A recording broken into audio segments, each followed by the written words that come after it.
Bueno, la verdad que yo quiero felicitar a mi compañero de trabajo, a Guille Basile, que nos está produciendo notas de primer nivel. Ahora tengo el placer de charlar con alguien que es una persona, podemos decir, un gran economista y muy mediático, por cierto. No sé cuál de las dos es más, sí. Pero la verdad que es una persona que expone sus ideas a nivel nacional. Uno puede coincidir o no en algunos aspectos, pero no puede desconocer que es alguien que de economía sabe y sabe muchísimo. Hablo del señor Javier Milei, economista de la Argentina, conocido, ya sabés quién es, vos estás del otro lado. Milei, ¿cómo le va? Buenos días, bienvenido a Puerto Madryn, a la radio. Buen día, ¿cómo estás? Un gusto hablar contigo. Igualmente para mí, usted es más conocido que yo, ¿no? Sin lugar a dudas. Y ¿es una persona muy mediática o es una persona muy requerida por los medios? ¿Cómo lo considerás vos? Yo creo que si los medios me llaman debe ser porque debe haber alguien del otro lado de la pantalla que le sirve lo que digo. Que está interesado en escuchar, sin lugar a dudas. Y sí, porque si no, digamos, vos viste cómo es la lógica de la televisión, si Sí. el rating no te acompaña. Obviamente, es así. El show debe continuar. Y está bien que así sea, porque, digo, justamente, digamos, vos, digamos, esto tiene que depender de servir al prójimo con bienes de mejor calidad a un mejor precio. Por supuesto. Y además tiene que haber lugar para todas las ideas, porque justamente cuando mayor cantidad de ideas hay en el aire para poder analizar, es lo que nos permite de alguna manera crecer ideológicamente a los que estamos del otro lado mirando justamente estas ideas, ¿no? Y sobre todo en lo económico, que es algo que la gran mayoría de los argentinos no sabemos, pero pretendemos hacerlo. Bueno, con el fútbol es un poquito peor todavía, así es que, Sin duda, sin digamos, duda. o sea, parece que mi destino está marcado por dedicarme a cosas donde la gente opina sin saber. Uf, no tengas la menor duda. ¿Hincha de qué sos, Javier? Era hincha de Boca, ¿Eras hincha de Boca? ¿Por qué eras? porque cuando Angelici lo echó a Falcioni para traerlo al impresentable de Riquelme ya de últimas, Sí. que fue un papel lamentable el que hizo, donde elegía qué partido jugar o no, y la gente se lo festejaba tanto, dije ya bastante tengo convivir en un país populista para además ser hincha de un equipo populista. Y como si todo eso fuera poco, después lo trajo a Gago, y entonces ahí me volví anti-Boca. O sea que, pero uno no deja de ser hincha del club del que nació, del que es, ¿o no? En algún momento vas a volver a gritar los goles, o vas a gritar los goles de otro club.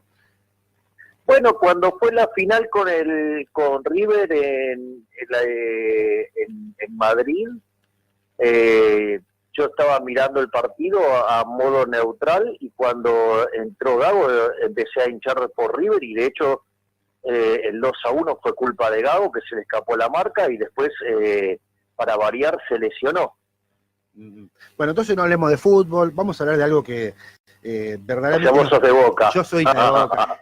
Yo toda la vida Se te recontraron. Sí, totalmente. Bueno, a mí tampoco me simpatizó mucho la llegada de Riquelme, te voy a ser honesto, porque lo miraba el día que ganamos el campeonato, ¿no? Y me sorprendía verlo con el mismo gesto cuando íbamos perdiendo, cuando estábamos a punto de ser campeón y cuando lo fuimos. La misma cara, no con el matecito, no cambió en absolutamente nada.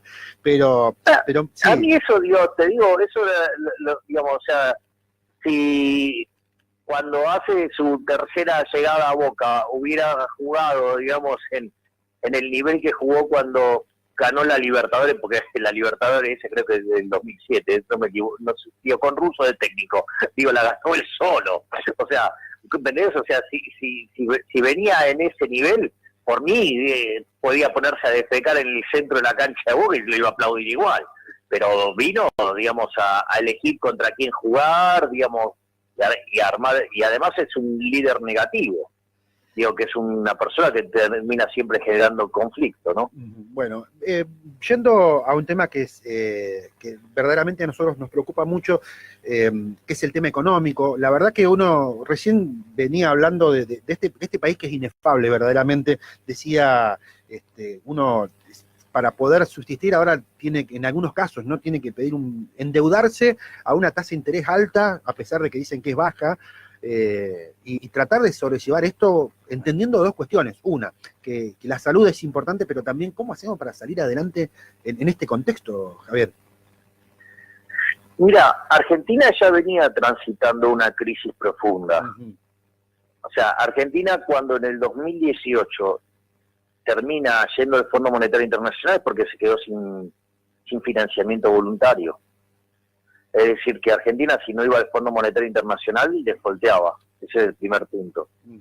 El segundo punto, si el Fondo Monetario Internacional no le hubiera dado 15.000 millones de dólares para arreglar los problemas de balance del Banco Central, sumado a los 5.000 millones que gasta antes Sturzenegger en la batalla cambiaria, Argentina en ese mismo año hubiera tenido una inflación en torno al 550%. O sea que la verdad es que Argentina el escenario de default y hiperinflación ya lo tenía en el 2018. Lo que sucede es que la monstruosidad de fondos que ingresaron en ese año al país evitaron ese desastre. Como Argentina después no hizo las reformas pertinentes, se le cayó el programa, vino la mentira del reperfilamiento, después vino el incompetente de Guzmán haciendo todo mal, y ahora, digamos, a todo esto se le sumó el coronavirus, que profundiza una retracción de la oferta y que el gobierno, de manera equivocada, está intentando de compensar con estímulo de la demanda emitiendo dinero,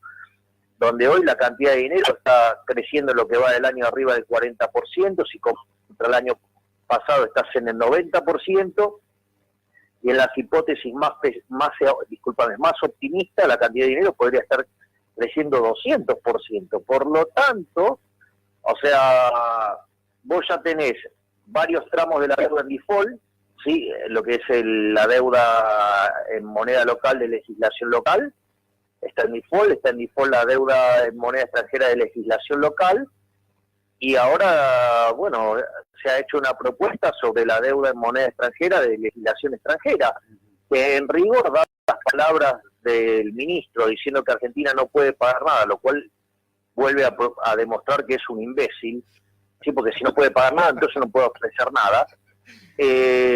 Y por otra parte, las palabras del presidente Alberto Fernández diciendo que estamos en un default virtual, eso te confirma que Argentina, técnicamente hace rato que está en default, y además está abierta la posibilidad de una hiperinflación. Por lo tanto, digamos, la combinación de esos elementos va a generar una caída del PBI, caída del empleo, caída de los salarios reales, más pobres e indigentes, y cuanto mayor la llamarada inflacionaria, mayor va a ser la explosión de pobres e indigentes. Por ahí uno ve, digamos, es muy difícil analizar la realidad de lo que siente el pueblo de la Argentina, que es primero que es tan dinámico, lo que el pueblo siente, hoy te quiere, mañana te odia, esta es la realidad. Claro. Pero da la sensación, por lo menos ante las medidas tomadas, que actualmente el presidente Fernández tiene un nivel de aceptación mayor que el negativo. ¿A qué crees que se da esta situación? ¿Una cuestión política, no económica? ¿Es una cuestión económica? ¿Cuál sería el factor? Si es que es así, por supuesto. Supongamos que las encuestas de opinión fueran sólidas científicamente. Uh-huh. Yo creo que en el primer momento la decisión de la primera cuarentena fue correcta. Y a eso, digamos, desde mi punto de vista, los individuos lo leyeron bien y le dieron un fuerte apoyo al presidente en esa línea. Uh-huh. Sin embargo, yo creo que las etapas 2 y 3 de la cuarentena, o sea, de hecho estamos en la tercera etapa, para mí es un error, y las consecuencias en el plano económico se están sintiendo muy fuerte, y creo que está acelerando los ritmos para que el país entre en una crisis colosal. ¿Sos poco optimista en lo que se viene económicamente? Aunque no lo creas, estoy optimista, porque creo que después del desastre que se va a presentar, va a ser la gente va a por fin entender que el Estado no es la solución, sino que el Estado es el problema, uh-huh. y que la única salida hacia la prosperidad es el camino de la libertad, camino que no es tomado por los políticos, porque los principales perjudicados de ello serían los políticos. Por eso, digamos, o sea, siempre son estigmatizadas y perseguidas, digamos, las ideas de la libertad. Las ideas liberales, decimos, ¿no? ¿Cómo? Las ideas liberales, digo, de lo económico y lo político. Sí, sí, exactamente. Entonces, en ese contexto, cuando esta crisis termine dejándote en evidencia que toda la corporación política es la misma basura y que nada les importa a la gente, sino que lo único que les importa es seguir robando ellos, aún sometiendo y exponiendo brutalmente al hambre al pueblo argentino, en ese momento la gente debería tomar claro que el Estado no es la solución, el Estado es el problema, y que el único camino hacia la prosperidad es la libertad, porque la verdad es que los únicos que estamos explicando esta situación somos los liberales, y además somos los únicos que tenemos el track record impecable. No sé si conoces la situación de la provincia de Chubut, que ya previo a todo esto venía en un conflicto, venía con diversos conflictos bastante serios. El Estado le está debiendo, en algunos de los casos, hasta hace unos días atrás, era dos masas salariales. Está pagando desde el año pasado, desde el anteaño pasado, en realidad está pagando en etapas a los empleados. Esto ha generado una situación económica bastante compleja. ¿Conoces la situación de Chubut? No conozco el tema de las provincias, los miro en el agregado, no en casos puntuales. Claro. Bueno, la provincia de Chubut está pasando un momento bastante complicado, a pesar de que uno entiende que los indicadores deberían decir lo contrario. Chubut es creo que, por lo menos no en el no convencional, Chubut es la principal extractora de petróleo, y se vende bastante bien, pero por alguna razón, con un dólar mucho más alto, en este sentido, nos está yendo bastante mal en lo económico. No, la pregunta era si sabías si esto podía afectar mucho más a una provincia como la nuestra, porque cada provincia tiene una realidad distinta. Lo que vos tenés es que, saltando 4 provincias, el tema provincial está muy delicado. De hecho, fíjate que, por ejemplo, la provincia de Córdoba ya empezó a emitir cuasimonedas. La situación de Buenos Aires también es profundamente delicada. La recaudación en la provincia de Buenos Aires va a estar cayendo cerca de un 40%. Lo que es rentas en el caso de la capital federal, digamos, cayeron 47%. Entonces, lo que vos vas a ver es que hay una merma fenomenal de los ingresos del sector público. Y ahí es interesante que tomen conciencia los políticos que ellos no son los que crean riquezas, ellos son los que la destruyen. Porque si vos, digamos, el Estado decidió unilateralmente que no vas a tener ingresos, claramente no tenés con qué pagar. Entonces es un esfuerzo enorme en mantener la plantilla de personal y pagarles, pero además tenés que el fisco no resigna ninguna de sus partidas. Es decir, el fisco te empuja a que vos, o sea, el Estado te empuja a que no tengas ingresos y te obliga a seguir pagando impuestos. Claro. En ese contexto, y aparte se lo plantearon al presidente, y el presidente dice, no, ¿cómo vamos a bajar los impuestos si nosotros tenemos que seguir gastando? No, amigo, tenés que bajar el gasto. Es decir, por ejemplo, a las mierdas humanas esas que ocupan ese edificio nefasto, blanco de cúpula verde, inútiles que no sirven para nada, llamados diputados y senadores. Congreso. Bueno, eso deberían tener remuneración cero. Cero. Digamos, todo el Poder Ejecutivo debería tener remuneración cero. Porque, digamos, ¿qué es lo que hicieron ellos? Le hicieron cero la remuneración a los que, digamos, producen. Claro, hay un sector muy importante. Entonces ellos, bueno, pero fíjate que entonces lo que está sucediendo es que se está priorizando a los parásitos por sobre el que produce. Mira, Franz Oppenheimer decía que hay 2 medios para, digamos, abastecerse. Uno son los que se llaman los medios económicos, o sea, el mercado, es, digamos, conseguir tus ingresos sirviendo al prójimo conviene mejor calidad o un mejor precio. Y la otra es los medios políticos, que es el robo, o sea, el cobro de impuestos. Es decir, de un modo violento te sacan tu dinero.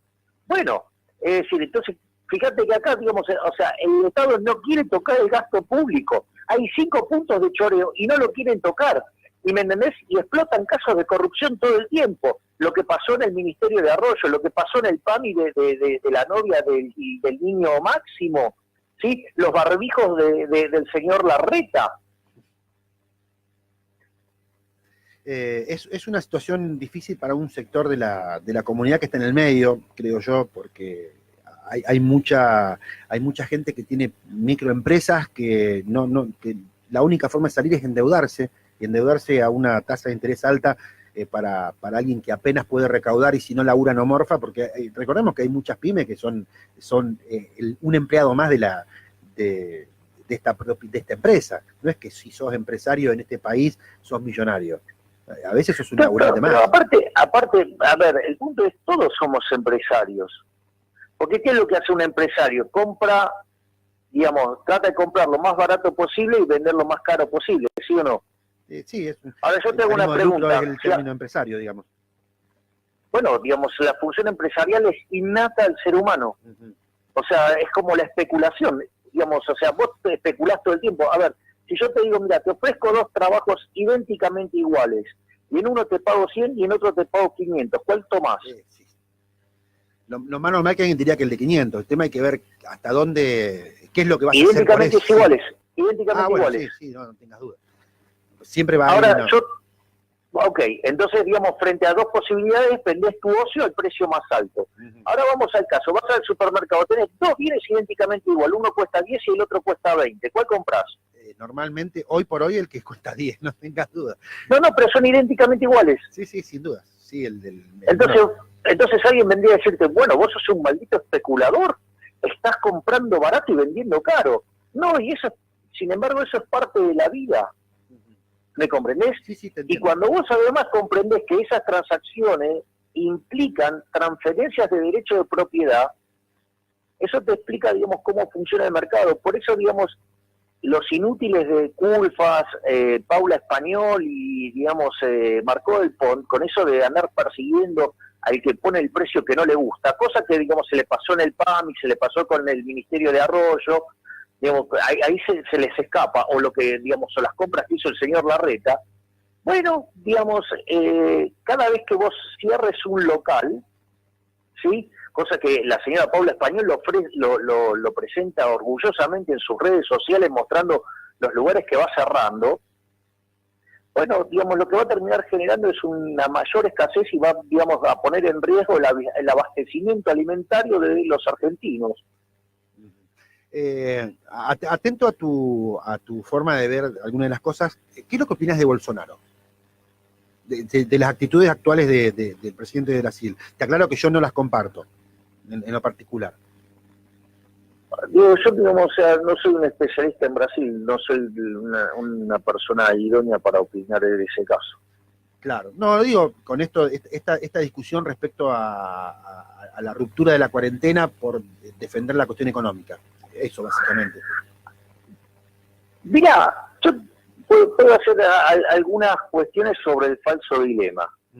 Si vos le seguís al pie de la letra lo que dicen muchos de los infectólogos que para mí ya son parte del problema porque son unos imbéciles, muchos de ellos,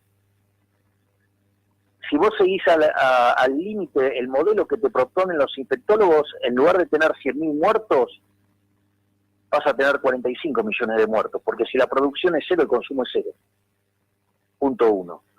Punto 2, no existe dilema entre economía y salud. Porque aquellos países que son más libres que los que son reprimidos, no solo que son 8 veces más ricos, sino que además la gente vive 25% más. ¿Sí? Porque viven 64 años en los países reprimidos y en los libres viven 80. ¿Sí? O sea, son 16 años más, es un 25% más. Por lo tanto, aquellos países que, digamos, que son más libres, ¿sí? Digamos, la gente vive más Por lo tanto, digamos, el dilema ese es falso. Entonces, yo entiendo que, digamos, o sea, en las lógicas populistas siempre es bueno encontrar un enemigo al cual achacarle las cosas. Y por otra parte, digamos, hay otros modelos, o sea, digo, ¿por qué, digamos, o sea, la referencia tiene que ser Bolsonaro? Digo, ¿por qué la referencia no puede ser Japón, no puede ser Israel, Taiwán, sí, Hong Kong, Suiza, digamos, Alemania, ¿sí? ¿Por qué tiene que ser, digamos, Bolsonaro? Digo, no sé cómo, porque, a ver, si vos, digamos, por ejemplo, decís, no, bueno, pero es que vos sos liberal, bueno, entonces dame los países de mayor libertad económica. Casualmente son Hong Kong, Singapur, ¿sí? Nueva Zelanda, Australia, Suiza. Mirá qué casualidad. Justamente aquellos que tienen mayor libertad económica son los que mejor, digamos, pudieron resolver esto sin plantear un falso dilema. Sí, es un tema complejo, porque aparte la cuestión económica es un tema que muchos desconocemos y muchas veces pretendemos decir, bueno, leí algún articulito en algún diario y algo lo digo como diciendo, qué bueno que soy sabiendo esto. Y en realidad no sabemos nada. Y eso creo que es lo que nos ha llevado en los últimos años a ir, creo que de un extremo al otro, ¿no? Desde la derecha más extrema hasta la izquierda más extrema también. Nos falta quizá transitar el medio, ¿no? Hay que ver, digamos, cómo cada uno define derecha, izquierda, no sé. Para mí lo único que me queda claro que a partir de 1916 Argentina dejó el modelo liberal y entró en un paulatino avance de un socialismo, digo, cada vez más intervencionista, y que cada vez Argentina se vuelve más pobre. Por eso Argentina, de ser el país más rico del planeta a inicio del siglo XX, hoy es 70 y en caída. O sea, digo, conforme el país fue perdiendo espacios en términos de libertades individuales y en libertad económica, claramente, digamos, se convirtió en un país decadente, donde hoy el daño cultural hecho desde el Estado, digamos, por ejemplo, a partir de la educación pública, lavando cerebros para crear zombies adoradores de la religión del Estado, tiene como consecuencia un conjunto de instituciones nefastas que lo único que hace es destrozar el crecimiento porque destruye la capacidad de generación de riqueza. Entonces, ¿dejarías sin efecto la educación pública para que sea privada? Iría a otro régimen de educación donde exista competencia. A ver, yo te hago una pregunta. Suponete que vos estás haciendo tu trabajo y lo haces, digamos, a 500 pesos, por decir algo. Y ahora hay otro periodista que lo puede hacer tan bien como vos, como están a mercado y son parecidos, también cobraría lo mismo. Pero sucede que ahora viene el Estado y le paga a él los 500 pesos. Por lo tanto, digamos, o sea, por esa tarea, la contraparte tiene que pagar 0. ¿Con quién crees que se va a quedar? Y con el que le saca más barato. Y claro, exacto. Bueno, esa competencia digamos, ¿es leal? A eso no te sabría responder, la verdad, honestamente, no sabría responder. ¿Cómo? Digamos, a ver, uno está siendo subsidiado, a ver, el otro está siendo subsidiado. Ajá. Y a vos te están dejando afuera de mercado. Sí, no es justo, no sería justo. Ok, bueno, fíjate qué mala será la educación pública, que aún con arancel 0 hay una proliferación de instituciones privadas. ¿Querés un mejor indicador que eso? O sea, compite deslealmente. Es decir, la UBA, digamos, que tanto, digamos, le gusta la justicia y que dice y que se la pasa criticando el capitalismo y habla de la competencia y que esto que el otro, ¿por qué no compite en pie de igualdad y va a un sistema de vouchers donde todos tienen acceso a la educación? Vos vas con un voucher, ¿sí?, y elegís la institución que vos querés. Entonces todas compiten en un pie de igualdad. Ah, no, pero claro, si eso pasa, vos podés llegar a escaparte de la pecera donde te adoctrinan ideológicamente. donde te lavan el cerebro para que seas, digamos, pensar que la UBA, por ejemplo, alguien que es keynesiano es considerado liberal. Te imaginás cómo me pone a mí cuando escucho eso, ¿no? Ojalá que podamos seguir charlando, Javier, sobre muchos temas económicos fuera del tema de la pandemia, porque siempre, a mí por lo menos en lo particular, me gusta tener la mayor amplitud posible de pensamientos. Tengo amigos que comparten mucho tus ideas, otros que no tanto, y me encanta charlar con todos ellos, sobre todo cuando son temas tan serios como la economía y tan difíciles de entender, y que cada uno, incluso hasta el más... o el menos formado de los ciudadanos, tiene alguna opinión al respecto de la economía. Así que te agradecemos el tiempo y nada, si algún día venís a Puerto Madryn, estás invitado a charlar con nosotros aquí. Será un gusto enorme. Te mando un abrazo y gracias por la nota. Por favor, a vos, hasta luego. Hasta luego. Javier Milei, economista argentino, muy conocido, por cierto, por sus